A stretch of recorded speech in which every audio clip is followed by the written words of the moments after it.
सभी को सादर जय जयन। आज की क्लास प्रारंभ करते हैं नवकागिन के। नमो अरिहंतानं, नमो सिद्धानं, नमो आयरियानं, नमो वज्झायनं, नमो लोये सव्य साहुनं, ऐसो पंच नमोकारो सव्य पाव पनासनो, मंगलाढ़ंच सव्य सिंह, पड़मम हवै मंगलम, पड़मम हवै मंगलम। देव गुरु की कृपा से जो कुछ मैंने समझा है जाना है उसी के अनुसार आपके साथ चर्चा करने का भाव रखते हैं। हमने पहली क्लासों के अंदर अभी पहले अणुव्रत की चर्चा करी। इसके बारे में अगर किसी ने कुछ पूछना हो तो पूछ सकते हैं। फिर 5 मिनट बाद हम आज दूसरे अणुव्रत सत्य अणुव्रत के ऊपर चर्चा करेंगे। किसी ने कुछ पूछना हो, कोई पॉइंट पूछना हो तो पूछ सकते हैं।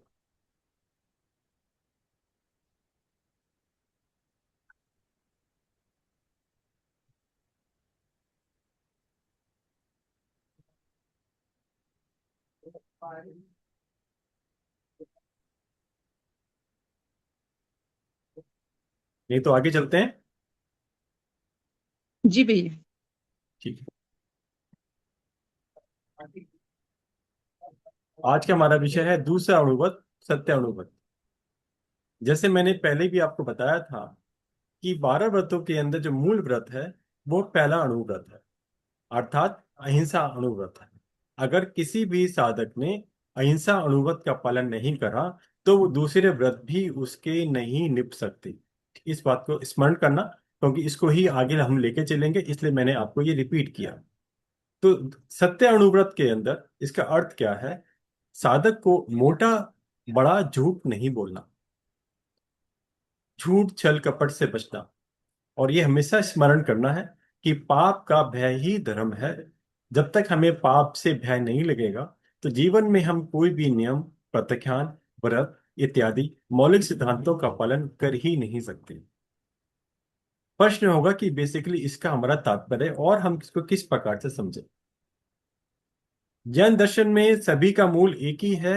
हमें स्वयं की आत्मा को कर्म बंधन से बचाना है। कर्म बंधन से बचाने का अर्थ है अपने आप को पाप की क्रिया से बचाना।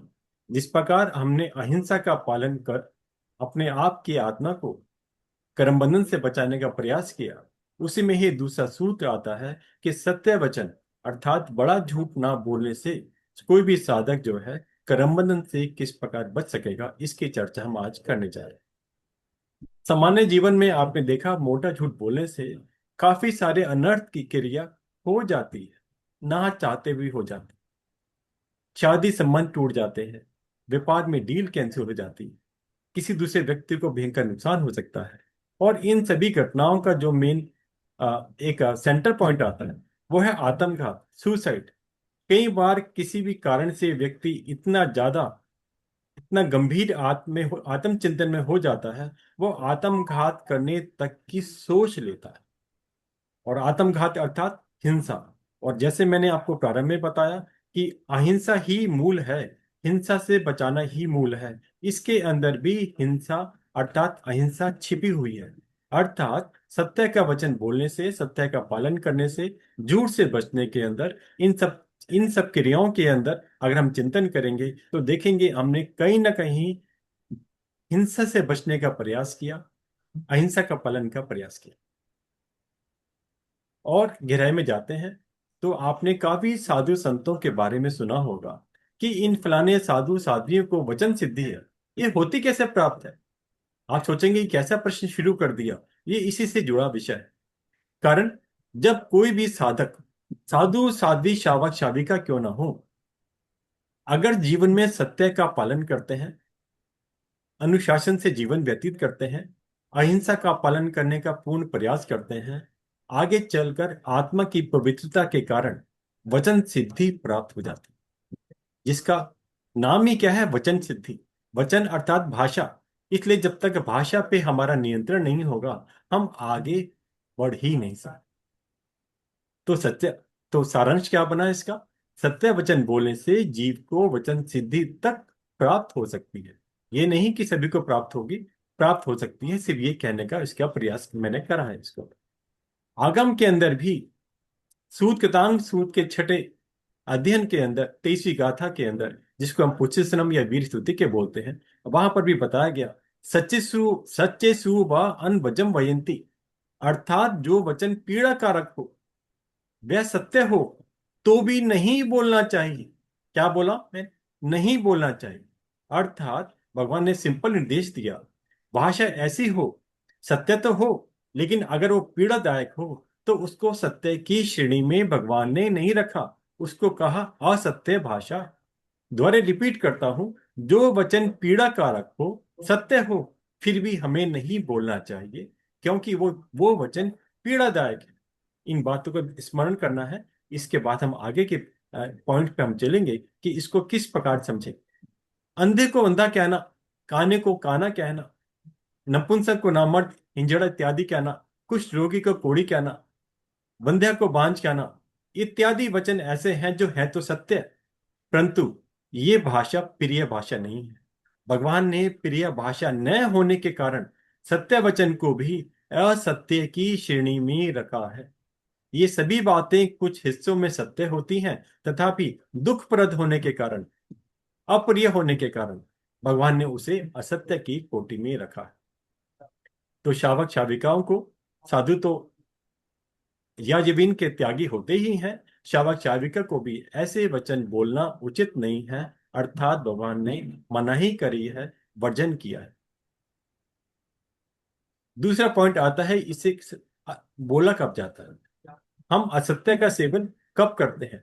जब तक हम इन बातों को नहीं समझेंगे तो हम असत्य से बचने का प्रयास कैसे करेंगे, कैसे चिंतन करेंगे कि हमारे द्वारा असत्य का वचन बोला जा रहा है। सामान्य चीजें हैं, कोई नया नहीं है, फिर भी सिर्फ चिंतन करने के पॉइंट है। पहला पॉइंट आता है क्रोध। क्रोध के कारण व्यक्ति बेभान हो जाता है, उसे पता ही नहीं रहता मैंने क्या कहा। अगर हम उससे बाद में पूछें कि आपने क्या कहा, वो शायद बताने की पोजीशन में ही नहीं होता। कारण साफ है, क्योंकि उस कारण से जो भी उसने किया है, भी जो कुछ बोला है, उस अवस्था में बोला है जहां पे उसको खुद का ही भान नहीं है। इसलिए हमें इस बात का स्मरण करना है कि हम जिस प्रकार से बोले, अपने वचन को इस प्रकार से बोलने का प्रयास करें कि उसको बेसिकली इस बात का स्मरण रहे कि मैं जो बोल रहा हूं ये बोलने कल्पनीय नहीं है। तो इसलिए पहला पॉइंट हमने क्रोध के बात किया। दूसरा पॉइंट आता है मान का पॉइंट आता है। मान में व्यक्ति इतना भी बेईमान हो जाता है, जो अपने अपने को पावरफुल समझता है, सही साबित करने के लिए कुछ भी बोलता चला जाता है। तो इस कारण भी व्यक्ति झूठ का सेवन करता है, जिसको हमें नहीं बोलना चाहिए। तीसरा है माया। माया तो बेसिकली ऐसी है कि इसका परिभाषा ही ऐसी है, जो नहीं है पर लगे कि आपको है, उसी को ही भगवान ने माया का दर्जा दिया, माया का आपको बताने का प्रयास किया कि माया होती क्या है। तो इस प्रकार इन इन चीजों को आप एक एक करके आप समझेंगे तो कहीं ना कहीं जीवन के अंदर हम इसको समझ पाएंगे कि हम अपने आप को कैसे बचाने का प्रयास करें। ठीक है। उसके बाद हम बात करते हैं लोभ की। लोभ के अंदर भी अपना कोई भी व्यक्ति अनर्थ कर जाता है। हम जानते हैं लोभ की कीमत, लोभ को पाप का बाप तक बता दिया गया। तो लोभ इतना भयंकर होता है, लोभ के कारण व्यक्ति समझ नहीं पाता कि मैं कर क्या रहा हूं, इसलिए इसको बचने का जीवन में प्रयास करना है। उसके नेक्स्ट पॉइंट आता है हमारा राग का। राग के कारण भी, राग कितना भयंकर है हम सभी जानते हैं। हम सभी गृहस्थ जीवन के अंदर सभी छद्मस प्राणी हैं, तब राग और द्वेष की सबको इस परिभाषा जानते हैं कि किस प्रकार राग हमारे ऊपर इतना हावी हो जाता है। परिवार के अंदर भी राग के कारण हम इतना मोह जागृत कर लेते हैं, जिससे बचना भारी हो जाता है, और हम अनर्थ की क्रिया, अनर्थ के कर्म बंधन करते चले जाते हैं, जिसके अंदर झूठ का सेवन, असत्य वचन का सेवन भी एक निमित्त बन जाता है। उदाहरण के लिए आप देखेंगे कोई आपका बेटा बेटी ने कोई क्रिया करी, राग के कारण उसको बचाने के लिए आप कई बार झूठ पे झूठ बोलते चले जाते, नहीं मेरे बेटे ने तो ऐसा किया ही नहीं, ये कर ही नहीं सकता, ये कर ही नहीं सकती। ये किस कारण से हुआ? ये हमारा उन अपने परिवार के सदस्यों के प्रति राग के कारण ऐसा होता है। नेक्स्ट पॉइंट आता है द्वेष। जिस प्रकार हमने राग को भयंकर माना, द्वेष तो इससे ज्यादा भयंकर है। जबकि हम जानते हैं कि आगम के अंदर राग से ज्यादा द्वेष को भयंकर नहीं माना, फिर भी व्यवहार के अंदर द्वेष को माना जाता है। आप कहेंगे दोनों में अंतर क्या हुआ? द्वेष तो पकड़ में दिखता है, राग दिखता नहीं है, इस कारण द्वेष को कम हावी माना गया है, राग को ज्यादा। लेकिन वर्तमान जीवन के अंदर जो हमारा परिवार पक्ष है, हमारे आसपास का पक्ष है, वहां पर हम देखते हैं द्वेष के कारण हम कितने कर्म बंधन करते चले जाते हैं, और उस कर्म बंधन के साथ साथ हम झूठ का सेवन, असत्य का सेवन भी करते चले जाते हैं। नेक्स्ट पॉइंट आता है हास्य। हास्य हंसी मजाक के अंदर इतना ज्यादा बोल जाता है जो आगे चलकर दूरियां बढ़ाने का काम कर जाता है। जहां पर आपके परिवार के मित्र के 8-10 व्यक्ति बैठे हों, सदस्य बैठे हों, वहां कई बार आप देखेंगे कि आपने कोई बात मजाक में करी, हास्य में करी, लेकिन सामने वाले को चुभ जाती। उसको लगता है कि सबके सामने ये इसने ये बात कही और आपके लिए प्रिय नहीं थी। और उस हास्य के अंदर कहीं ना कहीं असत्य वचन छिपा रहता है। उसके बाद आता है भय। भय के कारण भी झूठ बोलता है। सामान्य तौर पर आपने देखा ही होगा, भय के कारण जी, कोई भी बच्चा हो, बड़ा हो, कि आपको भय लगे कि ये व्यक्ति आएगा, मुझे सजा देगा या मुझे चार बात सुनाएगा, इस कारण से आपके द्वारा असत्य वचन बोला जाता है। बच्चे अक्सर, कि माँ बाप डांटेंगे तो कहता है मैंने ये कार्य किया ही नहीं। तो ये तो बहुत छोटे बच्चे की बात करी, ये कहानी सबके साथ होती है। आज कोई व्यक्ति के साथ में कोई पुलिस इत्यादि कोई मुकदमा की बात है, या कोई ऐसा कोई व्यक्ति, सरकारी व्यक्ति आपके सामने आ जाए, तो डर के कारण से आप उसके सामने झूठ बोलना शुरू कर देते हैं, मैंने तो ऐसा किया ही नहीं। तो असत्य का सेवन करने के लिए वह भी एक निमित्त का कार्य करता है। उसके बाद लज्जा। लज्जा में भी व्यक्ति अपनी इज्जत बचाने के कारण झूठ का, असत्य का सेवन अक्सर कर जाता है। उसके बाद आता है क्रीड़ा, अर्थात खेलना। खेलने के अंदर भी क्या होता है, आप देखेंगे छोटे हो चाहे बड़े हो, जीतने की इच्छा सब में लगी रहती है। वो जीतने की प्रबल इच्छा के कारण, उस इच्छा के और जीतने की राह के कारण व्यक्ति वहां पर भी झूठ बोल जाता है। इससे भी हमें बचने का प्रयास करना है। फिर हर्ष के समय, जब कोई व्यक्ति ज्यादा प्रसन्न होता है, ज्यादा इस प्रकार की परिस्थिति सामने आ जाए, तो उसके कारण भी इंसान कई बार अपनी बड़ाई के कारण या अपने बच्चों की बड़ाई करने के कारण हर्ष हर्ष में झूठ का सेवन ले देता है। आप कहेंगे ऐसे कैसे हो सकता है? होता है। आपके संतान में, आपके पुत्र पुत्री में, बेटा बेटी में चार गुण होंगे, अवश्य होंगे, लेकिन कई बार आपने खुशी के कारण उसकी चार की आठ बता दी जो उसमें विद्यमान नहीं होती, जिसके कारण से आपका असत्य वचन का सेवन हो जाता है। इसी प्रकार हम शोक में समझ सकते हैं। दुख के कारण हम लोग शोक में इतना डूब जाते हैं, तो सोचते हैं कि सामने वाला जो भी व्यक्ति है अगर चला गया संसार से, तो किस प्रकार से हमारा जीवन खाली हो गया। जबकि वास्तविकता संसार ने, भगवान ने बताया, हर व्यक्ति अकेला है, अकेला आया है, अकेला जाएगा। फिर भी हम शोक मोह राग के कारण इस प्रकार की परिणति जीवन में अपनाते हैं। उससे हमें बचना चाहिए। उसके बाद चतुराई, मतलब इतना चतुराई तो एक फिर भी आपको सही शब्द लगेगा। चालाक होना आपको नेगेटिव शब्द लगेगा। चालाक होने के अंदर व्यक्ति माया मिर्जावाद का सेवन करता है। छलने के उद्देश्य से मिश्रित वचन बोलता है जो कि उसे नहीं बोलना चाहिए, जिसके कारण उसको असत्य का सेवन हो जाता है। और अंतिम बात, ज्यादा बोल जाना। कई बार व्यक्ति अच्छा बोल रहा है, सही बोल रहा है, लेकिन इतना ज्यादा बोल जाता है। वो ज्यादा बोल जाने के कारण वो कई बार ऐसे वचन बोल जाता है जो प्रियकारी नहीं थे, उसको बोलने नहीं चाहिए थे, फिर भी किसी कारणवश उसके द्वारा बोले जाने लगे। इन सब चीजों के अंदर असत्य का समावेश रहता है। उससे हमें बचने का प्रयास करना चाहिए। इस प्रकार अलग अलग बातों से मैंने आपको बताने का प्रयास किया कि किस प्रकार से, कब कब, किस किस परिस्थिति के अंदर, किन कारणों से जीव झूठ का सेवन करता है, असत्य वचन का सेवन करता है। ठीक है, जो कि उसको नहीं करना चाहिए। अब पॉइंट ये आता है कि आगम के अंदर जो दूसरा अणुव्रत, सत्य अणुव्रत के अंदर है, इस पार्ट के अंदर जो स्क्रीन शेयर मैं आपको बाद में करके दिखाऊंगा, पहले इसके पॉइंट को समझाने का प्रयास कर रहा हूं। अब इसके हमारे 5 पॉइंट आते हैं जिसके अंदर आपको झूठ बोलने की आज्ञा ही नहीं है। आप कहेंगे दोनों में अंतर क्या हुआ? झूठ तो मैंने पहले भी बोला, आपको झूठ नहीं बोलना है। एक होता है कि आपने झूठ बोला जिसको भगवान ने अतिचार दोष बताया, जिसकी आप आलोचना कर सकते हैं, प्रतिक्रमण कर सकते हैं। लेकिन 5 ऐसे विषय हैं जो कि पाठ के अंदर नाम सम्मिलित है, जिसको आपने कभी बोलने की आज्ञा ही नहीं है। अर्थात ये उस मोटे झूठ में गिने गए जिसके अंदर कोई आगार आपको नहीं बताया गया। इसमें सबसे पहला नाम आता है कन्या के विषय में। कन्या का अर्थ यहाँ पर सिर्फ कन्या नहीं है, कन्या नाम लिखा गया है, इसके साथ में बाकी शब्द हम लोग समझ सकते हैं, कन्या या वर।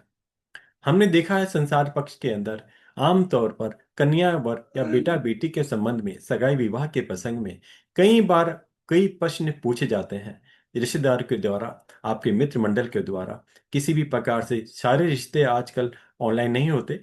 पहले के समय के अंदर अब जहाँ अपने आपस में ही संबंध जुड़ जाया करते थे, तो वहां पर एक व्यक्ति दूसरे के बारे में पूछता था, बताता था, और ऐसे संबंध आपस में जुड़ जाया करते थे। तो उसके अंदर पूछने पर, अगर आपकी बेटी है बेटा है, दूसरे व्यक्ति ने पूछा उसकी एज क्या है, उसकी आयु कितनी है, उसे गुण अवगुण रंग इत्यादि बीमारी, इन अलग अलग विषयों में जो उसके पर्सनल जीवन से जुड़े होते हैं और जो कि बेसिकली कहीं ना कहीं महत्वपूर्ण रोल भी अदा करते हैं, तो उसके बारे में अगर कोई पूछे तो आपने उस संबंध के अंदर कभी भी झूठ नहीं बोलना है। क्या मैंने बताया आपको? अगर पहला पॉइंट हम बात कर रहे हैं कन्या संबंधी या वर संबंधी, इसके विषय में जीवन में आपने कभी भी झूठ नहीं बोलना है। ठीक है।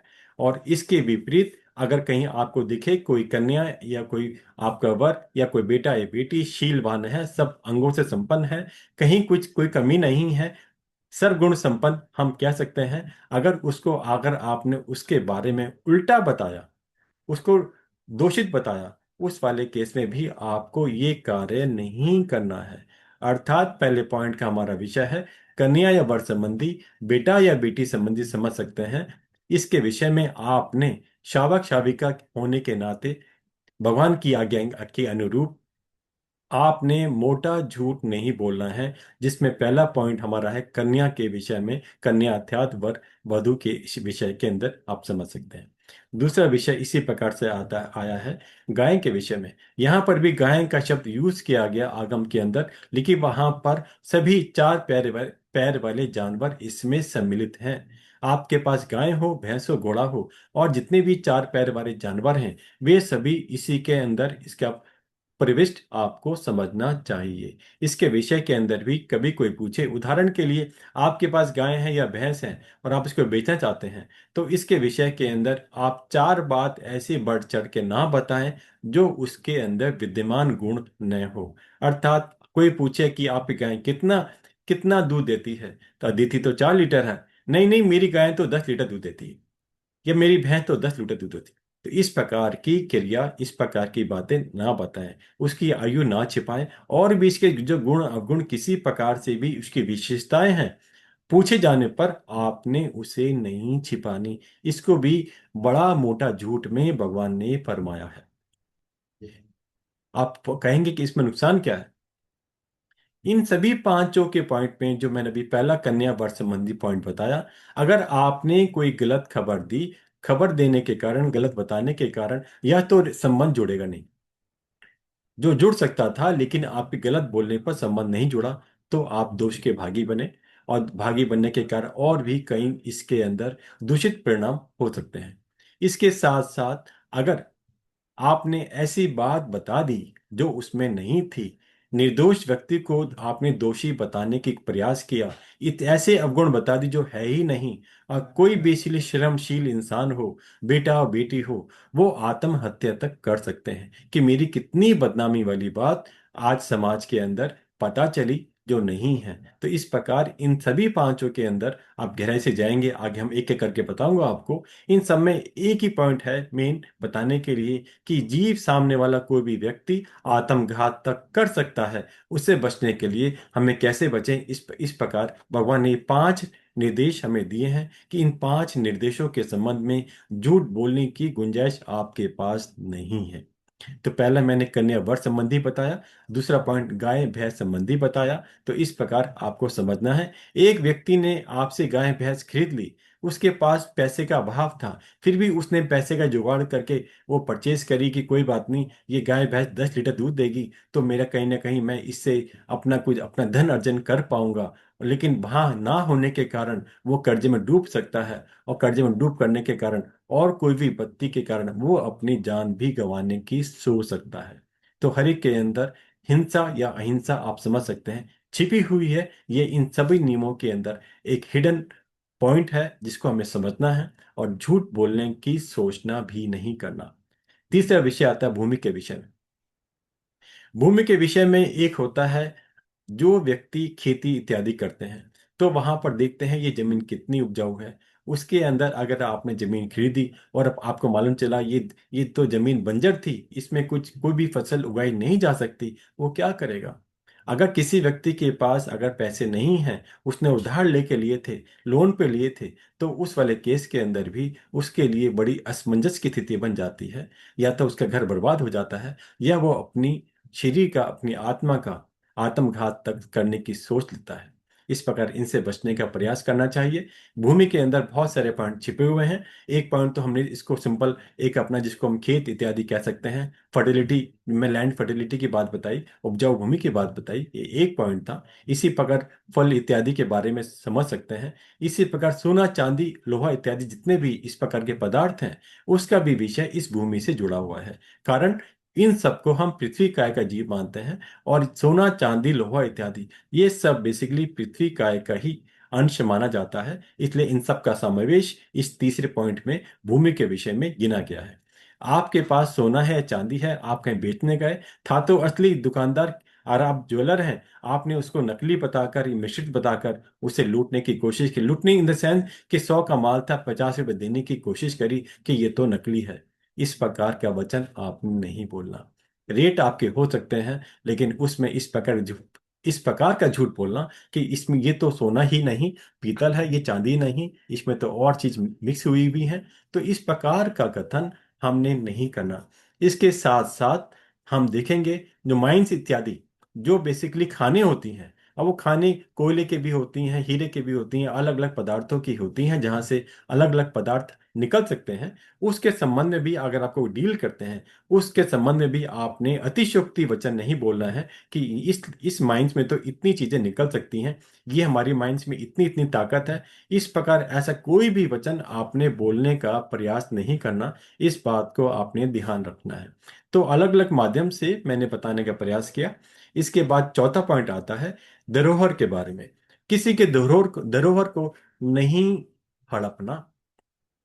धरोहर आप समझते हैं ना करके मतलब, किसी के पास अपनी गिरवी रख देना, या किसी के पास अगर आपका कोई जानकार है तो वहां पे गिरवी ना रखने के बजाय आपने बोला ये सामान मेरा आप रख लो, मैं बाद में आपसे ले लूंगा। हो सकता है आप अपने गांव, अपने अपने शहर से जा रहे हो बाहर, और आपने किसी को अपना निकट का ऐसा समझा जिस पे आप विश्वास कर सकते हो, तो वहां पर भी आपने ध्यान करना है कि वहां पर भी ऐसा नहीं करना कि जो व्यक्ति ने आपके पास चाहे गिरवी रखा, और चाहे व्यक्ति ने आपके पास अपनी संपत्ति वैसे टेम्परेरी रखी, तो वहां पर भी आपने ऐसा कार्य नहीं करना कि वो वापस वो व्यक्ति आपसे मांगे, और मांगने पर आप बोले कौन सी धरोहर, कौन सी चीज रखी, मेरे पास तो आपने कोई रखा ही नहीं, आप भूल गए, कहीं और रखाई होगी। इस प्रकार के मन घड़त प्रसंगों के कारण आपने मोटा झूठ बोलने का प्रयास किया। सामने वाला के पास सबूत हो सकता है, ना हो सकता है, उस वाले केस के अंदर वो इतना ज्यादा अपने आप को चिंतन करके गिरा सकता है कि वो अपनी जान गंवाने की कोशिश करता है। तो इन सब के पॉइंट में मैंने पहले बार बार रिपीट कर रहा हूं, एक ही पॉइंट आता है कि हम घोर करम बंधन तो स्वयं करते हैं, लेकिन दूसरे को ऐसी स्थिति में डाल देते हैं जहां पर वो अपने जान गंवाने तक की बात कर लेती है, उसके परिवार की स्थिति खराब हो सकती है, और अनेक अनेक प्रकार की पीड़ा हो सकती है, उस व्यक्ति को हार्ट अटैक आ सकता है। कई प्रकार की घटना घट जाती हैं जहां पर व्यक्ति उस प्रकार की सिचुएशन को उम्मीद नहीं कर रहा था, आशा नहीं कर रहा था, लेकिन सामने ऐसी आ जाने के बाद ऐसी असमंजस की, कंफ्यूजन की स्थिति बन जाती है कि वो उसके पास कोई उपाय नहीं बचता। पांचवा पॉइंट आता है झूठी साक्षी अर्थात गवाही देना। कई बार हम कोर्ट में इत्यादि कई बार ऐसा काम कर जाते हैं कि झूठी गवाही देने पर एक निर्दोष व्यक्ति को सजा हो सकती है, और एक दोषी व्यक्ति को हम छुड़ा सकते हैं। दोनों ही प्रकार के आप कथन को समझ सकते हैं। ऐसा कथन भी भगवान ने हमें साधकों को, श्रावक श्राविकाओं को ऐसी झूठी साक्षी गवाही देने की साफ मनाही करी है। इसलिए हमें बचना है। ये पांच नाम स्पष्ट रूप से भगवान ने दूसरे अणुव्रत के अंदर, सत्य अणुव्रत के अंदर श्रावक श्राविकाओं के लिए खोल के बताया। ये मैंने उदाहरण नहीं दिया आपको, ये पांचों की जो मैंने कैटेगरी आपको बताई है, कि बेसिकली इनको पाठ के अंदर दिया हुआ है। अभी आपको पाठ का मूल रूप, उसका अर्थ, शाब्दिक अर्थ अभी आपके साथ शेयर करूंगा। पहले मैंने इसके भाव समझाने का प्रयास किया ताकि आप समझ सकें कि ये पॉइंट क्या है, और उसके बाद उस हमारे जो नियम है, जो हमारा इस दूसरे व्रत का नियम है, उसको आप भली भांति समझ सकें। इन पांचों को एक एक वर्ड में रिपीट कर रहा हूँ। पहला था कन्या संबंधी अर्थात वर संबंधी। दूसरा था गाय भैंस, चार चौपाए पशु संबंधी। तीसरा था हमारा भूमि के विषय के अंदर। चौथा था किसी के धरोहर को दबाने के अपेक्षा से। पांचवा था झूठी साक्षी की अपेक्षा से। इन पांचों के अंदर आप चिंतन करेंगे तो व्यक्ति की हालत, परिवार की हालत बिगड़ सकती है, और अंतिम स्टेज आती है जब व्यक्ति आत्मघात अर्थात सुसाइड तक कर लेता है, चिंतन कर लेता है, सोच लेता है। तो इस प्रकार इन पांचों से बचने का आपको ध्यान रखना है। इनको हमें इन ऐसे पांच प्रकार के मोटे झूठ शावक शाविकाओं ने नहीं बोलने। अब चौथा हमारी कैटेगरी आती है आज के डिस्कशन की, पांच अतिचार। अभी हमने बात करी वो अनाचार की तरह है, अर्थात उसमें व्रत भंग हो जाता है अगर हमने इन पांचों पॉइंट जो भी डिस्कस करे, कन्या संबंधी, गाय भैंस संबंधी, भूमि संबंधी, धरोहर संबंधी और झूठी साक्षी संबंधी, ये पांच अगर हम पालन नहीं करते तो हमारा व्रत भंग हो जाता है। और अभी जो हम बात करने जा रहे हैं वो है अतिचार, अर्थात जहां पर इसमें दोष लगता है। दोष लगने पर भगवान ने हमें शुद्ध होने का उपाय बताया है। आप भावों से द्रवित होकर, प्रतिक्रमण कर कर, अर्थात गुरुओं के सामने भी गुरु साक्षी से अपने दोष सामने रखकर उस अपने आप अपनी आत्मा को शुद्ध कर सकते हैं, अर्थात आपकी आत्मा इन व्रतों से भंग नहीं होती। तो हम अब पांच अतिचारों की बात करेंगे कि किस प्रकार से ये इनको हमें समझना है, और इस प्रकार समझना है किस प्रकार, मतलब इन पांचों पॉइंट में जो हम बताने जा रहे हैं, जिसको मैंने अतिचार बोला है, तो ये भी दोषी। ये नहीं कि ये दोष नहीं है, इसमें झूठ नहीं है, लेकिन बेसिकली इसके अंदर है कि जो व्यवहारिक जीवन में हमारे द्वारा झूठ कहने में आ जाता है, अनजाने पने में किसी भी प्रकार से, उसके लिए अतिचार है। अगर आपने जो अतिचार के पांच भेद मैं बताऊंगा आगे, इसको जानबूझकर बोला, तो जानबूझकर बोलने मर ये अतिचार नहीं है, ये भी भंग होने के समान है, इसको ध्यान रखना। तो इसके अंदर जो प्रमुखता है, कि इसमें प्रमुखता है कि व्रत की परवाह नहीं करें, जानबूझकर बोले, और हम असत्य का सेवन करें, तो उसको भी भंग होना ही बताया है, अतिचार नहीं बताया। लेकिन व्रत की परवाह भी है, जानबूझकर भी आप नहीं कर रहे, लेकिन किसी भी कारणवश अगर आपके द्वारा बोला जाता है, उसी को ही भगवान ने अतिचार का रूप बताया है। अर्थात अतिचार मीन्स कि जिसको आपके पास शुद्ध होने का उपाय है, इससे हमें किस प्रकार से जीवन में अपनाना है उसके हम बात करें। शावक के लिए इस दूसरे व्रत के अंदर ये बताया गया कि पांच जो अतिचार हैं, ये जानने योग्य तो हैं, परंतु आचरण करने योग्य नहीं है, ये पहले बता दिया गया। ये मतलब नहीं है, ये छूट नहीं है, ये तो सिंपल ये है कि अगर ये आप किसी भी प्रकार से सेवन हो जाए तो आपके पास शुद्ध होने का भगवान ने उपाय बता दिया। लेकिन ये भी बता दिया कि ये जानने योग्य है, अतिचार आचरण करने योग्य नहीं।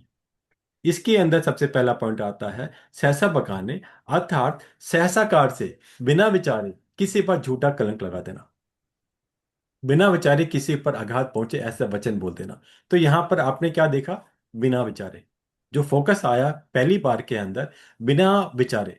तो यहां पर अगर ये विचार करके होता तो ये अतिचार नहीं अनाचार होता, अर्थात जिसके अंदर शुद्धि होने की कोई गुंजाइश नहीं बचती, अर्थात व्रत भंग होने की कगार पर पहुंच जाता। लेकिन क्योंकि बिना विचारे बोलने की बात बताई गई है, इसलिए इसको अतिचार में ले लिया गया है। दूसरा पॉइंट आ गया रहसा बखाने, एकांत में बातचीत करने वाले पर दोष लगा देना, किसी की गुप्त बात पकड़ कर देना। तो यहां पर भी बेसिकली करके आप जानते नहीं है, लेकिन बेसिकली आपने एक ऐसा चीज बोल दी जो आपको भी पता नहीं थी, कंफर्म कंफर्म नहीं थी कि ये है या नहीं है, लेकिन आपने अपना अंदाजा लगाकर बोल दी।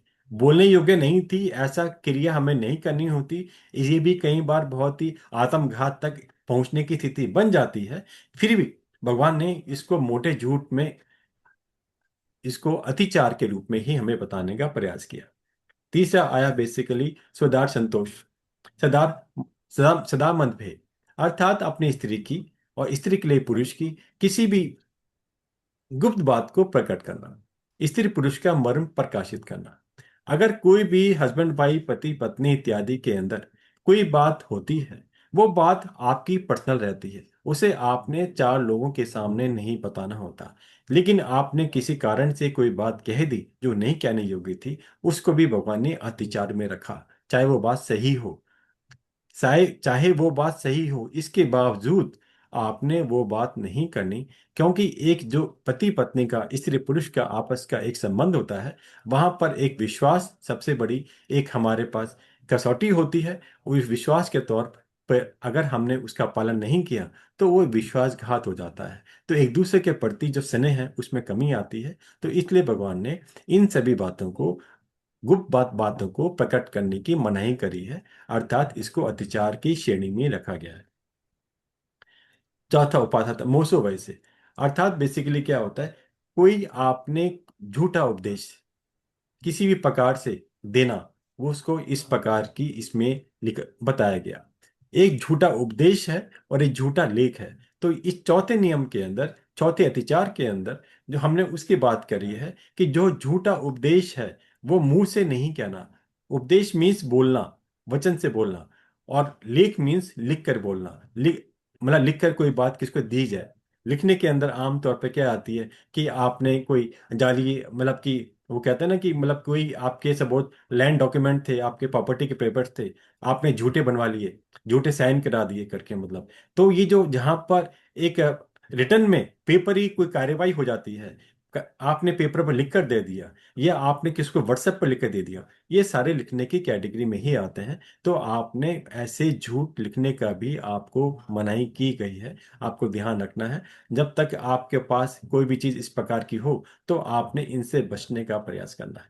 अब चाहे हम अतिचार बोलें चाहे अनाचार बोलें, तो इसका अर्थ ये नहीं है कि अतिचार की आपके पास परमिशन है, सिर्फ अनाचार की परमिशन नहीं है। दोनों ही कार्य आपको नहीं करनी होती है। लेकिन संसारी जीवन में कई बार इस प्रकार की परिस्थिति हमारी बन जाती है, तो उससे बचने के लिए हम क्या करें, कैसे करें, उसके लिए ये सारी चीजें बताई गई हैं। किस प्रकार से हम अपने आप को बचाने का प्रयास करें, जिसमें अतिचार भी ना लगे और जिसके हमें प्रायश्चित भी ना लेना पड़े और प्रतिक्रमण भी इन सब चीजों का ना करना पड़े। इस प्रकार का हमें प्रयास करना है। अब पॉइंट ये आता है कि ये इस बात तो हमने बता दी, क्या हमें बिल्कुल नहीं करनी, कहाँ पर हमारा अतिचार लगता है।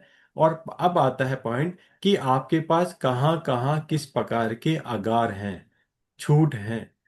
छूट का अर्थ मैंने पहले भी बताया, कहीं पर भी अगर आप रखते हैं, छूट रखते हैं, वो दूध में पानी मिलाने के समान है। अर्थात उस नियम की जितनी ताकत थी, जितनी वैल्यू थी, उसको आपने कम करी है, ध्यान करना। तो इसलिए छूट पर ये मत देखना कि छूट का मतलब है मुझे भगवान की परमिशन है, मेरा इसमें करम बंधन नहीं होगा, ऐसा बिल्कुल नहीं है।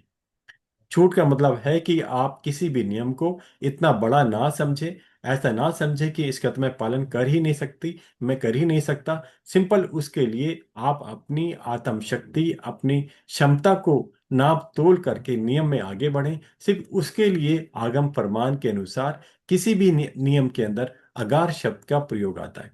अर्थात आपको छूट दी कि आप चाहें तो अपनी अपेक्षा से कुछ छूट अगार रख सकते हैं कि कहीं पर इस प्रकार की स्थिति बन जाए तो मुझे दोष ना लगे। ये बात तो ठीक है, आपके अगार के कारण आपको दोष नहीं लगेगा। लेकिन जो व्रत संपूर्ण तरीके से नियम पालने का लाभ मिलता है, उस लाभ में कमी आती है, इसको ध्यान करना। जैसे मैंने आपको बताया, आपके पास अगर 24 कैरेट का गोल्ड तो वो है जिसके अंदर कोई आगार नहीं होता।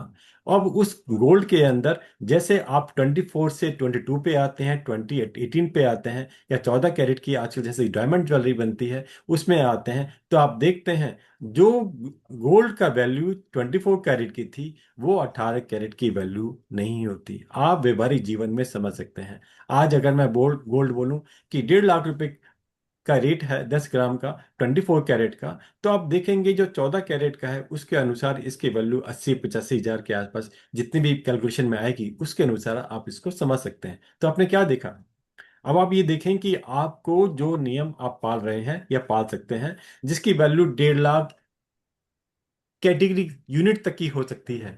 अब उस 1.5 लाख तक की यूनिट से आपको उतने कर्म निर्जरा, पुण्य इत्यादि का आपको लाभ मिलने वाला है। लेकिन आपने घटाकर उतने ही काल में आपने अगर 80-85 यूनिट का, आप 1,000 यूनिट का आपको लाभ मिले, तो आप क्या कहेंगे? आप कहेंगे अगर उतनी यात्रा करने के अंदर उतना समय देने पर अगर मुझे 1.5 लाख का फायदा होता हो, तो नेचुरली मैं 1.5 लाख का फायदा करने की कोशिश करूंगा। और वहीं पर आपको अगर 80,000 मिले या 85,000 मिले, तो आपको लगे मैं बेकार का टाइम वेस्ट कर दिया, इतने में तो मैं इतना अर्जन कर सकती थी। अर्जन पुण्य का भी होता है और अर्जन निर्जर, कर्म निर्जरा का भी होता है। तो अर्जन का अर्थ सिर्फ धन की अपेक्षा से नहीं है। कहीं भी समझ सकते हैं कि किस प्रकार से तुलना की जाए। तो इसलिए अगार को प्रारंभ करने से पहले आप इसको समझने का प्रयास करें। आप समझ तो सकते हैं, रख भी सकते हैं, कोई बनाई नहीं है, आपका नियम भंग नहीं होता है, आपको दोष नहीं लगता है। लेकिन आपके संपूर्ण नियमों के अंदर जो आपको लाभ मिलने वाला था उसमें कमी अवश्य है। लेकिन फिर मैंने बोला, हर व्यक्ति की अपनी क्षमता अलग अलग होती है, उस क्षमता के अनुसार उसका मानस नहीं बन पाता। आप प्रयास करें और एक एक कदम आगे बढ़ते हुए अपने आप को ऐसे समझें हम किस प्रकार से क्रिया करें जिससे हम अपने आप को और ज्यादा सुदृढ़ और ज्यादा हम लाभकारी जीवन में कर सकें।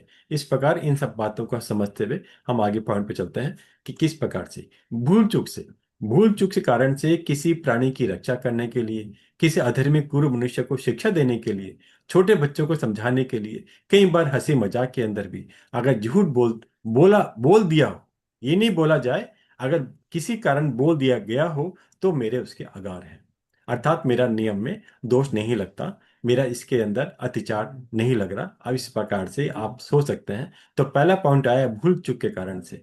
और ये आपने देखा होगा, 5 अतिचार में पहला मेरा पॉइंट था सहसा, सहसा बकाने, अर्थात सहसा कार से, अर्थात अचानक। तो वो भी पॉइंट भूल चूक की कैटेगरी में ही गिना जाता है। तो यहाँ पर आपने इसको कैटेगरी में ओपन कर दिया, किस किस प्रकार का मैं उसके अंदर पहले अतिचार में मैंने 2 3 4 कैटेगरी आप अपने आप से सोच सकते हैं, लिख सकते हैं किस प्रकार से की जाए। आप देखेंगे पहला पॉइंट मैंने बोला किसी प्राणी की रक्षा करने के लिए। आप सपोज करके कोई शिकारी है या कोई व्यक्ति कोई किसी कुत्ते इत्यादि ढूंढ रहा है, और आपको पता है कि अगर ये उसको ढूंढ लेगा तो उसको बेसिकली कोई भी दंड देगा, मार भी सकता है, कुछ भी कर सकता है। तो उस कारण से आप बोले नहीं मुझे नहीं पता। तो इस प्रकार अगर आपने उसकी रक्षा करने के लिए झूठ बोला, तो आपने भूल चूक के कारण से तो आपने इसको अपने अगार में रखा।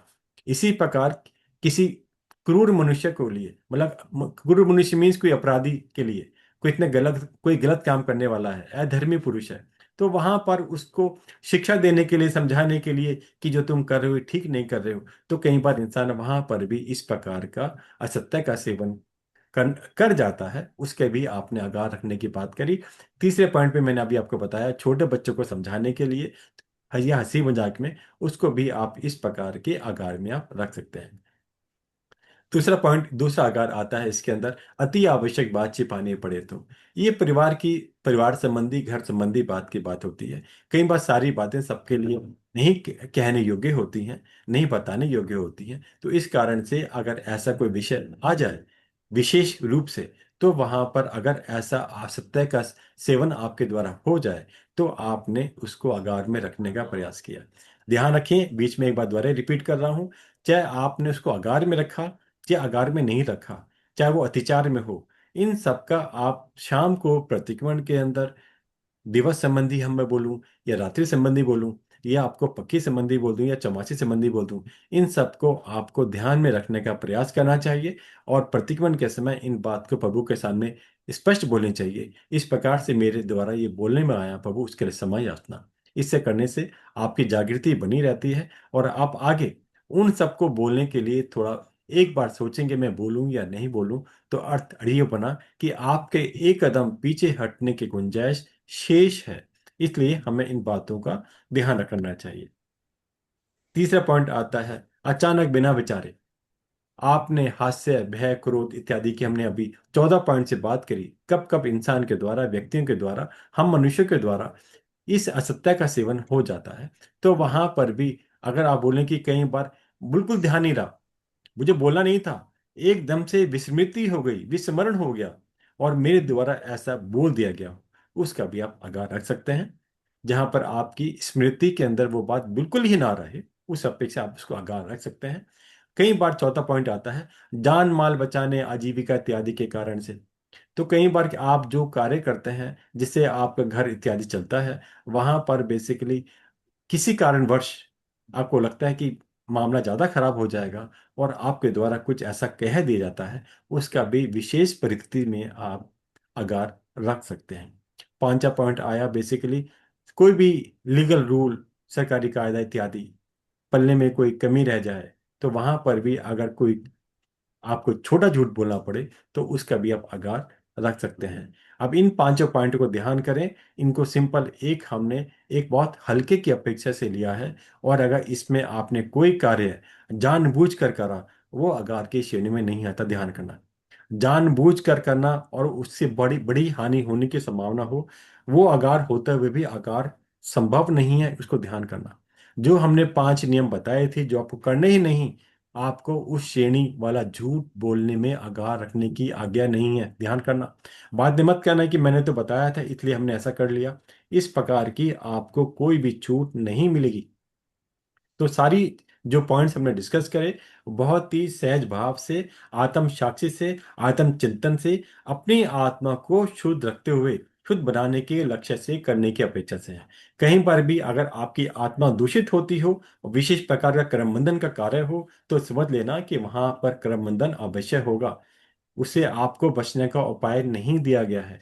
तो इन बातों से कहीं ना कहीं अपने आप को समझने का प्रयास करें, हम किस किस प्रकार से उससे बच सकते हैं। मैंने सामान्य रूप से आपको बताया किस किस प्रकार से हम इसको कर सकते हैं। ठीक है ना।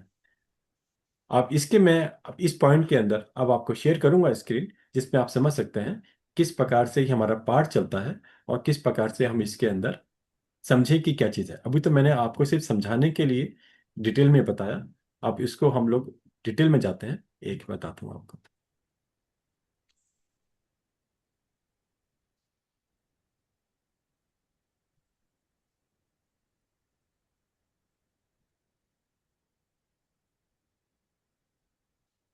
दूसरा अनुव्रत, अतिचार सहित पाठ। ये हमारे प्रतिगमन की अपेक्षा बड़े अतिचार के पाठों के अंदर आता है। इसके आप लोग जानते भी होंगे काफी बहने, फिर भी मैंने आपको इसको बताने का प्रयास करने के लिए लिख के बताया।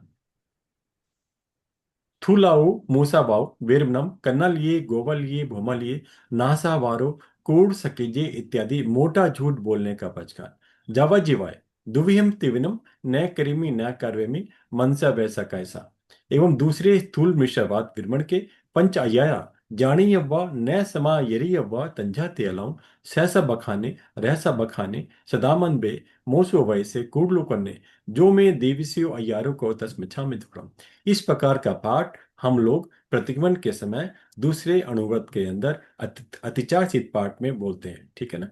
अब इसके अंदर जो मैंने आपको पाठ अभी आपको शेयर किया, अब इसको सामान्य में अर्थ किस प्रकार से है वो समझते हैं। इसको मैंने डिटेल में आपको समझा चुका, फिर भी आपको इस पाठ का शाब्दिक अर्थ के रूप में बताने का प्रयास कर रहा हूं। स्थूल मिश्रवाद अर्थात मोटा झूठ बोलने में से पीछे हटना। किस प्रकार का? ये मोटा झूठ कौन से वाला मोटा झूठ होता क्या है हमें पता नहीं, तो इसलिए इसको आगे विश्लेषण देने के लिए बताया गया। कन्या संबंधी, वर आदि मनुष्य संबंधी जो मैंने आपको समझाया। दूसरा गाय संबंधी, जिसमें भैंस आदि पशु संबंधी आप समझ सकते हैं। तीसरा है भूमि संबंधी, जिसमें भूमि आदि शेष द्रव्य संबंधी आप इसको समझ सकते हैं। जैसे मैंने आपको माइंस क्या बताया, आपको आपको खेत की भूमि क्या बताया, सोना चांदी भी मैंने इसके में सम्मिलित करके बताया, इसको समझ सकते हैं। चौथा पॉइंट धरोहर संबंधी, जिस प्रकार किसी व्यक्ति के द्वारा आप आपके पास रखी गई धरोहर, चाहे वो गिरवी के रूप में हो या सिर्फ धरोहर हो, दोनों को इसी में आप समझ सकते हैं। पांच पता झूठी साक्षी संबंधी, झूठी गवाही देना। तो इन सब मोटा झूठ बोलने से पीछे हटना है। दूसरे व्रत के पांच अतिचार जो जानने योग्य हैं पर आचरण करने योग्य नहीं है, अर्थात इन अतिचारों का सेवन करने से व्रत में दोष लगता है पर भंग नहीं होता। तो ये सारा जो है ये हमारा इसी पाठ के अनुरूप है। ध्यान रखना, मेरा अपना स्वयं का कुछ नहीं है। इन पांच अतिचारों का सेवन करने से वर्ष में दोष लगता है, भंग नहीं होता। ध्यान करना, मैंने आपको क्या बताया। तो अभी जो अतिचार है इसी रूप से है। वो भंग कब नहीं होता इसको अभी हमने समझाया, इसको समझने का प्रयास करेंगे। पहला पॉइंट आता है सहसाकार से किसी के प्रति दोष डाल देना। सहसाकार का होता है अचानक, अनजाने में, उसको बोलते हैं सहसाकार। इस किसके प्रति दोष आपने बोल दिया, किस पर आरोप लगा दिया, उसको पहले अतिचार में लिया गया है। दूसरा पॉइंट दिया गया, एकांत में गुप्त बातचीत करते हुए व्यक्ति पर झूठा आरोप लगा दिया जिसको आप जानते नहीं हैं। दो व्यक्ति सपोज सामने, हो सकता है आपकी पत्नी किसी व्यक्ति से बातचीत कर रही हो और अल्टीमेटली आप घर आके कहें कि आपके उसके यहाँ संबंध है, इस प्रकार का आप झूठा आरोप लगाएं। तो इस प्रकार उदाहरण देके समझाया, कोई भी हो सकता है, इस प्रकार के आपको नहीं करना।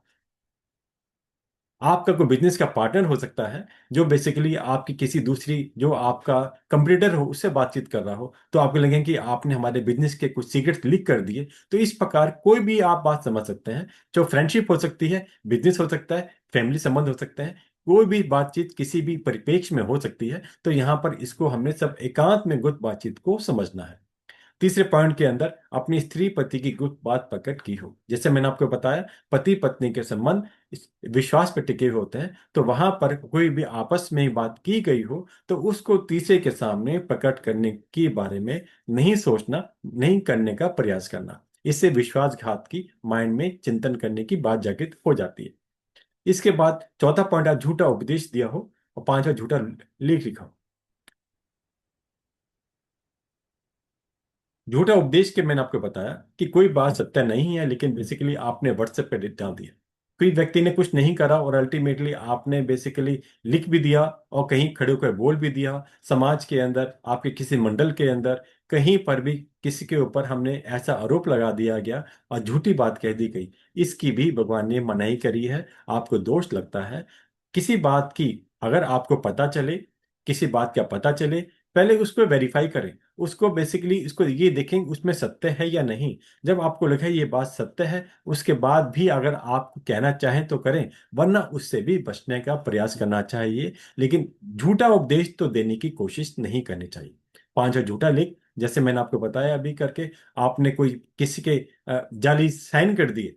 आपकी राइटिंग ऐसी है, आप किसी की भी कॉपी कर लेते हैं, कई बार देखा गया है किसी चेक के ऊपर या कहीं पर भी किसी के नाम से आपने को लिखा, और आप ऐसे हैं, आप किसी हैंडराइटिंग कॉपी करके आपने लेटर लिखा और ऐसा लगे कि वो फलाने व्यक्ति ने ही लिखा है, उसी का ही लेटर होगा।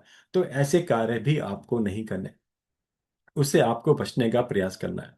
व्हाट्सएप पर भी कोई लिखना, किसी को मैसेज डालना, किसी ग्रुप में डाल देना, अपने समाज के किसी ग्रुप पर लिख देना जो बात सही नहीं हो, तो ऐसा कार्य करने की भी आपको सोचना चाहिए, आपको नहीं करना चाहिए। अगर आपके द्वारा किया गया हो तो भगवान ने उसे अतिचार मत के रूप में बताया है, जिसका आपको अपना प्रतिक्रमण इत्यादि के द्वारा शुद्धि करनी आवश्यक है। तो अगर मैंने मोटा झूठ तो नहीं बोला, मोटा झूठ जैसा बोल दिया हो, तो व्रत में दोष अर्थात अतिचार लगेगा। उन अतिचारों की आलोचना प्रतिक्रमण के द्वारा की जाती है। ठीक है। तो इसके द्वारा मैंने आपको अभी ये करने के बताया किस प्रकार से आप अपने को समझ सकते हैं, कहाँ कहाँ दोष लगने की संभावना है, किस किस प्रकार से आप अपने आप को बचने का प्रयास कर सकते हैं। तो इस प्रकार इस दूसरे व्रत की अपेक्षा से आप चिंतन कर सकते हैं कि कहाँ कहाँ किस किस रूप से आप इस मोटे झूठ से बचने का प्रयास कर सकते हैं और कहाँ किस किस प्रकार से ये नुकसान पहुंचाता है। नुकसान पहुंचाने का मैंने बता दिया, किसी भी व्यक्ति को फाइनेंशियल लॉस हो सकता है, उसकी पोजीशन खराब हो सकती है, उसकी छवि खराब हो सकती है, और सबसे बड़ी बात तो यह है कि वो चरम सीमा में पहुंचकर वो व्यक्ति सुसाइड अर्थात आत्मघात करने की भी बात सोच सकता है। उससे हमें बचने का प्रयास करना है। तो इस प्रकार इसकी सत्य अनुव्रत की एक प्रतिज्ञा के रूप में भी हम चार बातों से समझ सकते हैं कि मैं क्रोध, लोभ, हास्य, भय इत्यादि ऐसे वचन नहीं बोलूंगा जिससे लोक में निंदा हो, पर अप्रतीति हो, कुल, जाति, देश, धर्म में अशांति फैले, तो ऐसा मुझे नहीं बोलना। क्षेत्र से जो आपकी मर्यादा का क्षेत्र है, प्रतिदिन का अपेक्षा आप समझ सकते हैं उसको, असत्य बोलने का त्याग है, जिसमें आप मर्यादा है आपकी। आपने जो स्थूल असत्य की मैंने बात बताई, मोटा झूठ बोलने की बात बताई, वो आपकी अपने क्षेत्र तक सीमित है। उसके बाहर तो असत्य का संपूर्ण त्याग आपको समझना। आप कहेंगे इसका अर्थ क्या हुआ? इसका अर्थ ये हुआ कि अगर आपकी सीमा 50 किलोमीटर की है, तो कहीं पर भी किसी भी प्रकार से आप कहीं बाहर कॉल लगाएं, तो वहां पर भी नियम के अनुसार आपको असत्य बोलने का वर्जन है, मनाही है। काल से कितने काल का आपका नियम आप ले रहे हैं। मैंने पहले बताया था 12 व्रत, वैसे तो पहले से 8वें व्रत तक जितने ये नियम हैं, व्रत हैं, ये यावत जीवन के होते हैं, जीवन भर के होते हैं। लेकिन प्रारंभ करने के लिए आप एक हफ्ता, एक महीने से प्रारंभ कर सकते हैं। फिर अपनी शक्ति के अनुसार जैसी जैसी आपकी शक्ति बढ़ती है उसको आगे बढ़ा सकते हैं। भाव से ये जो नियम चलते हैं, इनमें अभी नियम के अंदर भी मैंने बताया था, 2 करण 3 योग, अर्थात मैं झूठ नहीं बोलूंगा, नहीं बोलूंगी, नहीं बुलवाऊंगी, मन से, वचन से, काय से।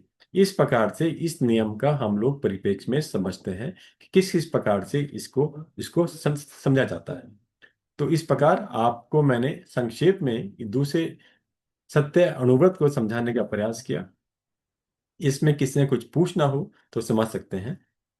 सारी बातें डिटेल में मैंने आपको समझा दी हैं। फिर भी अब इसमें कहीं कंफ्यूजन आपको ये हो सकता है कि अब इसको हम अतिचार कहाँ समझे, अनाचार कहाँ समझे, किस प्रकार से समझे। तो इसको सामान्य रूप से आप ये समझ सकते हैं, जहां पर जो क्रिया आपने जानबूझकर कहीं करी, तो बेसिकली वहां पर ये दोष ही लगता है।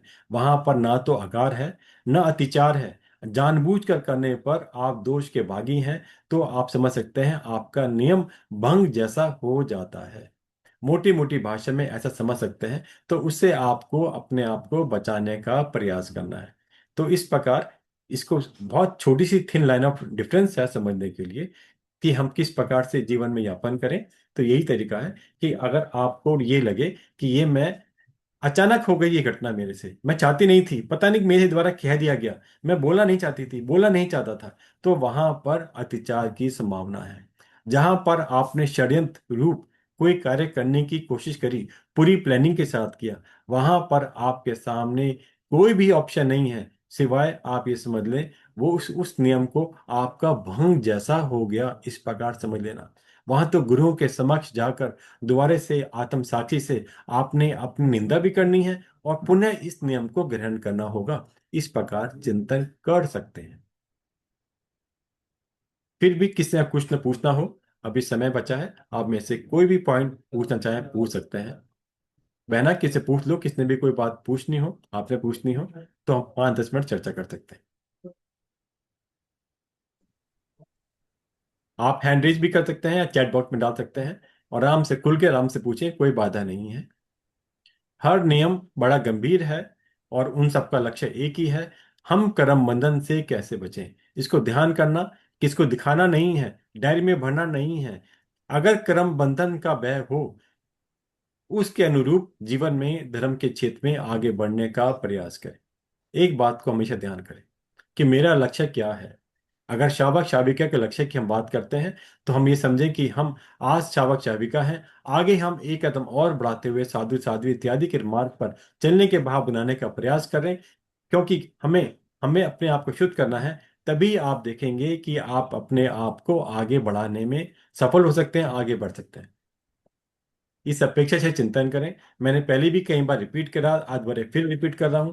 सम्यक दृष्टि आत्मा कर्म के बंध से डरती, सम्यक दृष्टि जीव कर्म के बंद होने से डरता है, और मिथ्या दृष्टि जीव कर्म के उदय से डरता है।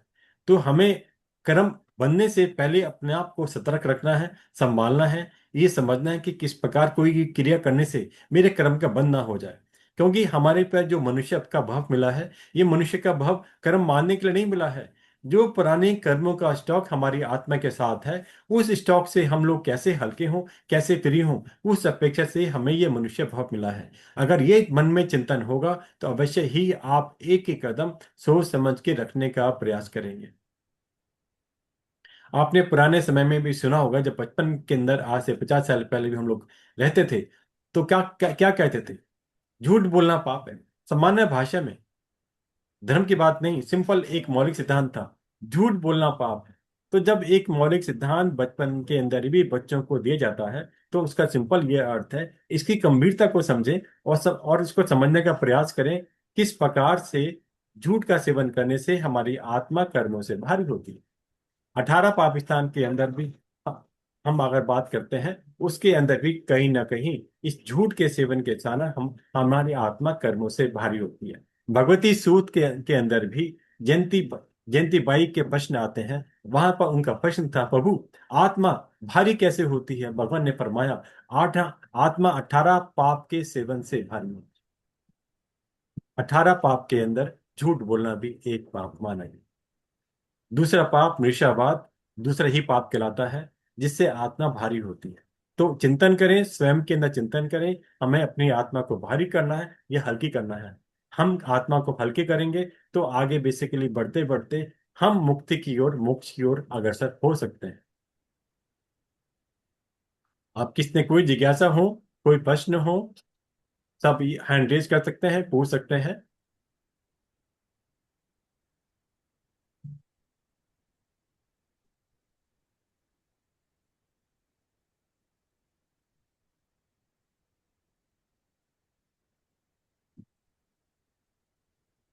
नियम के बारे में किसने कुछ पूछना हो तो पूछ सकते हैं, कोई बाधा नहीं है। अतिचार के बारे में पूछ सकते हैं, अगार के बारे में पूछ सकते हैं। तो अलग अलग परिप्रेक्ष्य में जो हमने बातें करी उनके बारे में पूछ सकते हैं। मैंने आपको पाठ के सूत्र के 5 बताए, जो बेसिकली हमें वर्जन है, हमें बोलना ही नहीं है, जहां पर झूठ बोलने की परमिशन ही नहीं है। उसको बहुत सही तरीके से आपको स्मरण रखना है, ध्यान करना है, आपको बोलना नहीं है। कन्ना लिए गोबर लिए भोमा लिए नासा वारो कूड़ सके, जो पाठ में ये 5 शब्द आते हैं, बहुत इंपॉर्टेंट है, क्योंकि यहाँ पर आपको किसी भी प्रकार से झूठ बोलने की आज्ञा नहीं दी गई। इन सबको भगवान ने मोटा झूठ बताने की आप साफ साफ आपको बात बता दी कि किसी संबंध में आपको नहीं बोलना। और उसका उसके पीछे सार यही था, उसके पीछे सार यही था कि इसके कारण से आपके द्वारा जो सेवन हो जाता है, जो झूठ, मोटे झूठ का आप सेवन कर लेते हैं, इससे दूसरे व्यक्ति को फाइनेंशियल मेजर लॉस हो सकता है, उसको आत्मघात करने की सोच सकता है, परिवार नष्ट हो जाते हैं। इस प्रकार ऐसे कार्य आपने नहीं करने। इनको बहुत ही शांति से समझना है। इसके अंदर कोई गुंजाइश आपको नहीं दी गई। सिर्फ 5 प्रकार के अतिचार जो अंतिम में मैंने आपको बताए, वहीं पर कोई गुंजाइश है आपके पास। कर्म बंधन से बचने का प्रतिक्रमण का उपाय है। गुरुओं के सामने आपकी आलोचना भी कर सकते हैं, वो आपको ऑप्शन बताई गई। बाकी कोई भी ऑप्शन आपके पास नहीं है। दोबारा पूछना हो पूछ सकते हैं, कोई बाधा नहीं।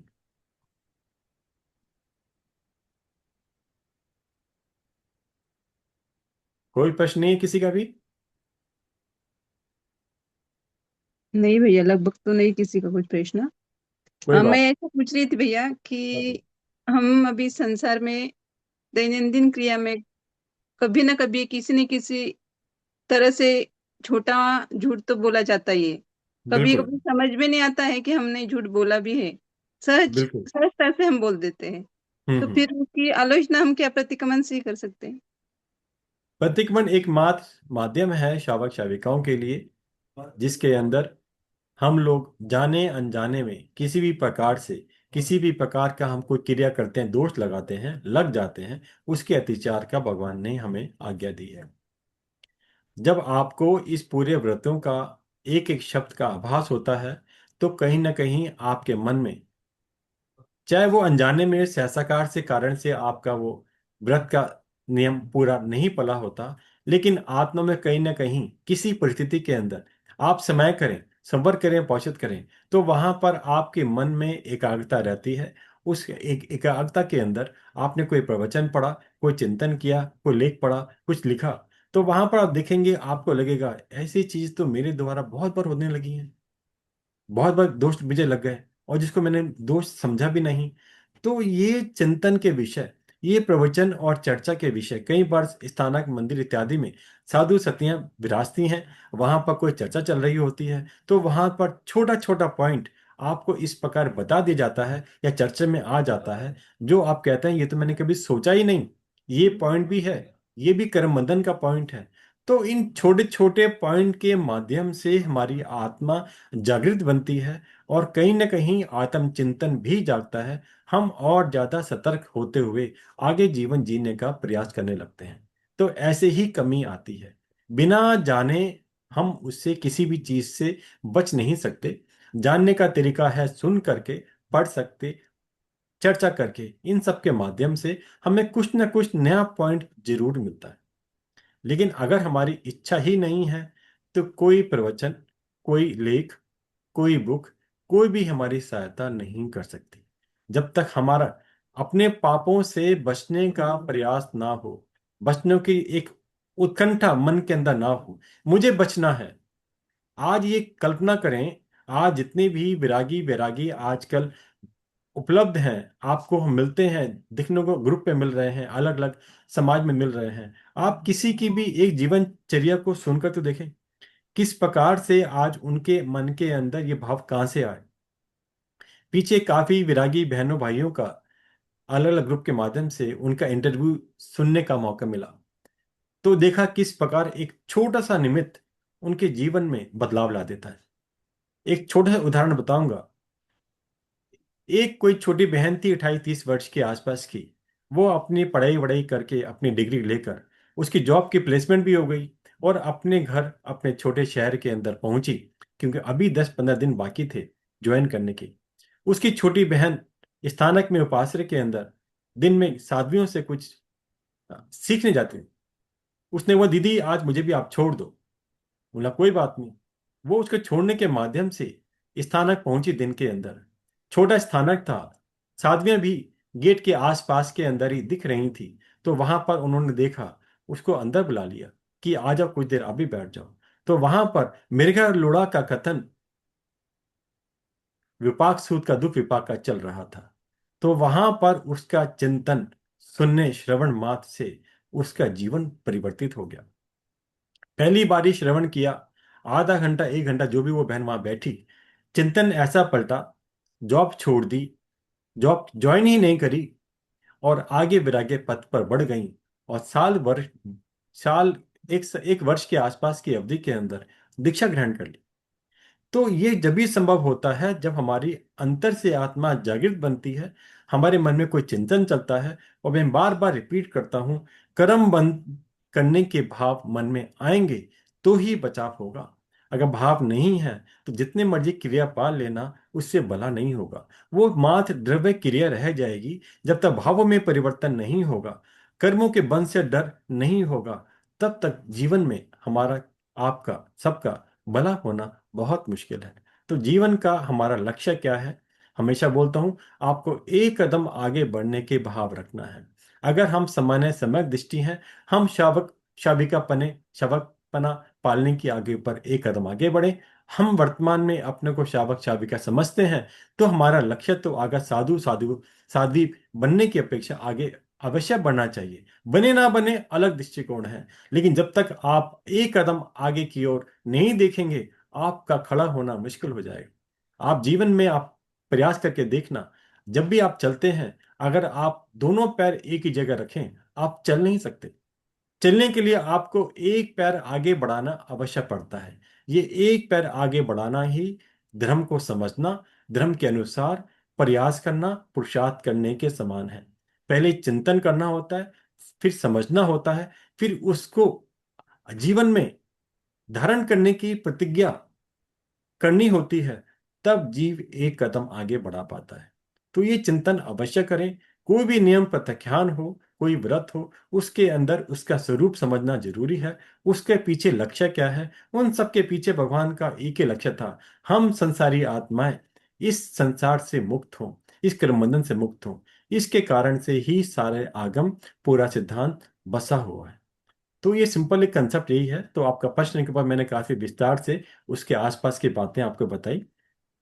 जब तक चिंतन नहीं चलेगा, तब तक वो चीज जो हमें पता ही नहीं चली। आपका जो पॉइंट था कि हम लोग असत्य का, छोटे का मोटे का सेवन कर जाते हैं और हमें उससे पता ही नहीं होता कि हमने सेवन कर दिया। तो मेरा सिंपल अब एक लाइन में बताने का यही भाव है, जब तक आप कंसेप्ट को नहीं समझेंगे, जब समझेंगे तो ये गुत्थियां अपना आप सुलझने लगेंगी। एक एक करके आपको मालूम चलने लगेगा किस किस प्रकार से ये आगे बढ़ सकती है। जब आपकी आंखें खुलेंगी कि मैंने उस प्रकरण में ऐसा किया, ये तो असत्य वचन कहलाता है भगवान के ज्ञान के अनुसार। जब जब इस प्रकार के भाव होंगे, तो नेचुरली आप एक एक कदम करके आगे बढ़ने लगेंगे। कोई और प्रश्न हो किसी का तो पूछ सकते हैं। अभी आपने बताया भैया कि हंसी मजाक में भी अभी कई बार बोला जाता है। बिल्कुल और बिल्कुल। और ये अप्रैल फुल भी लोग करते हैं, जैसे कि झूठ बोलते हैं उस दिन भी। और हम्म। जैसे कि अपन सरप्राइज किसी को कुछ बोलना रहता है, कहीं जाना भी होता है, तो हम उनको बोलते हैं कि मैं नहीं आ रही हूँ, फिर हम सरप्राइज वहां पे पहुंचते हैं, तो इसमें भी कर्मबंध होता है। कर्म बंधन तो हर सब जगह है। जहां पर असत्य वचन है वहां कर्म बंधन बिल्कुल है। इसके पीछे चाहे कोई भी कारण हो, मैंने ये बताया, भगवान ने ये नहीं बोला कि आपका कर्म बंधन से छूट जाओगे, नहीं।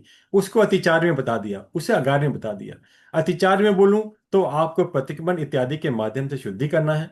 और अगर अगार को बोल दूं तो मैं अगार में हमें बार बार बोलता हूं, अगार तो ऐसा है, दूध में पानी मिला दिया। 24 कैरेट में आपने 10 कैरेट नकली मिला दिया और उसको 24 को 14 कर लिया, तो वैल्यू 14 की रही, 24 की नहीं रही। 14 कैरेट गोल्ड की कीमत 14 कैरेट वाली मिलेगी, 24 की नहीं मिल सकती। तो इस बात को समझे।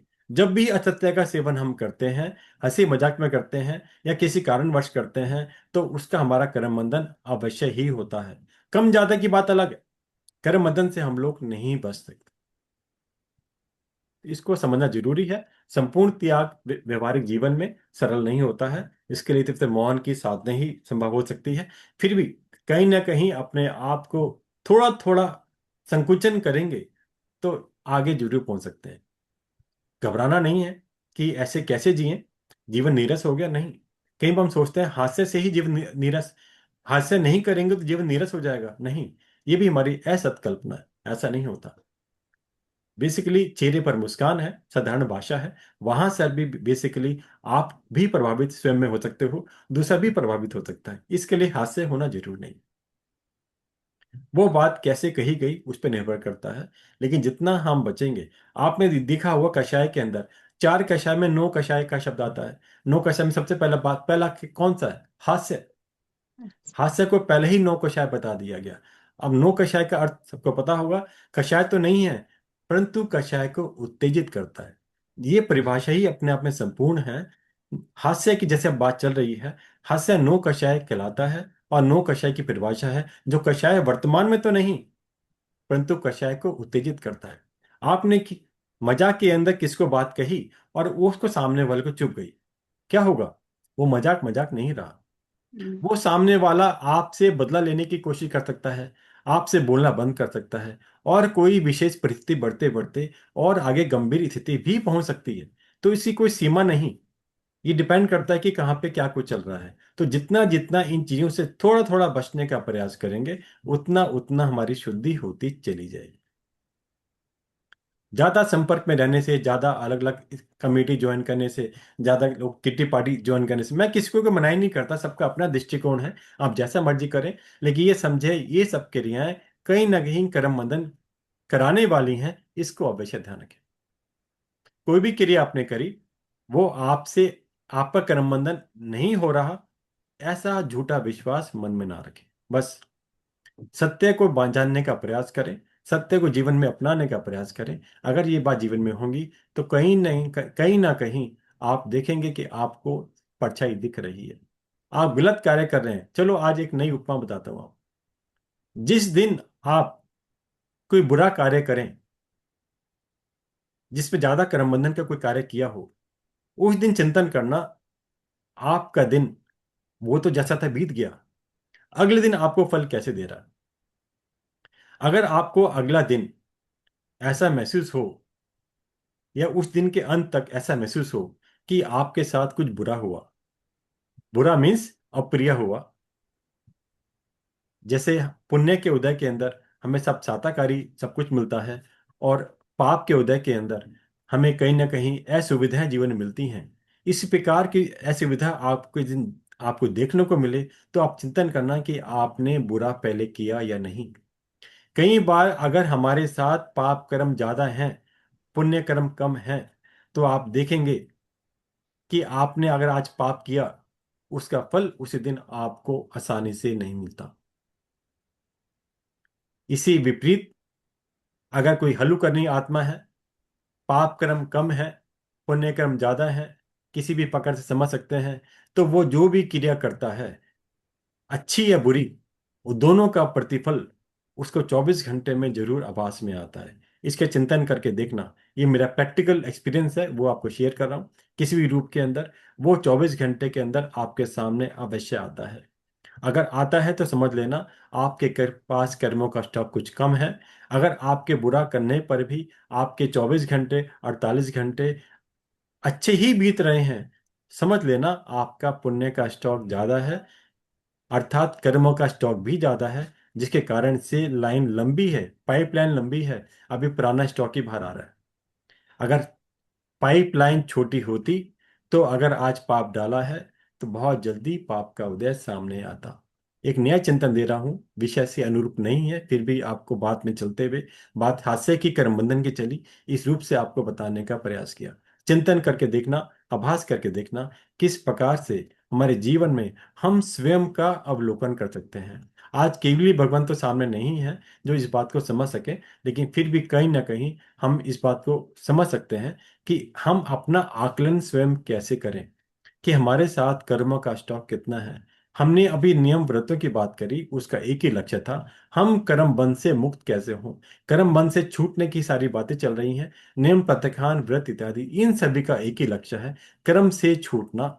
वर्तमान में नए कर्म कम करना या ना करना, और पुराने स्टॉक कर्मों का हमें क्षय करना, अर्थात उनको कर्मों को काटना, किसी भी प्रकार से आप समझ सकते हैं। यही सारी प्रक्रिया है। जितने भी हम तप त्याग नियम करते हैं उसका एक ही लक्ष्य है, हमें हमारी आत्मा कर्मों से हल्की बने। हल्की कब कब बनेगी? जब हम सत पुरुषार्थ करेंगे, अच्छे कर्म ज्यादा करेंगे, बुरे कर्म कम करेंगे, तभी हमारी आत्मा हल्की बन सकती है। तो सब चिंतन के विषय हैं। कोई आपने कुछ और नहीं पूछा, इसलिए मैंने आपको कुछ एडिशनल बातें बता दी। फिर भी किसी कोई प्रश्न हो पूछ सकते हैं। पहले अनुव्रत के विषय में भी अगर किसी का कोई प्रश्न हो वो भी पूछ सकते हैं, वरना हम क्लास पूरी करेंगे।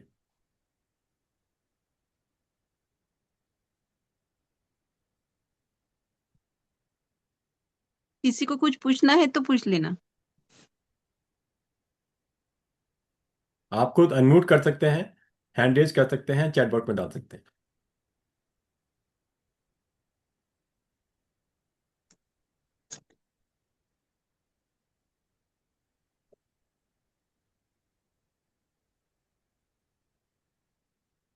नहीं भैया, किसी का कोई जिज्ञासा नहीं है। चलो ठीक है, फिर आज क्लास को यहीं पे पूरी करते हैं। ठीक है ना?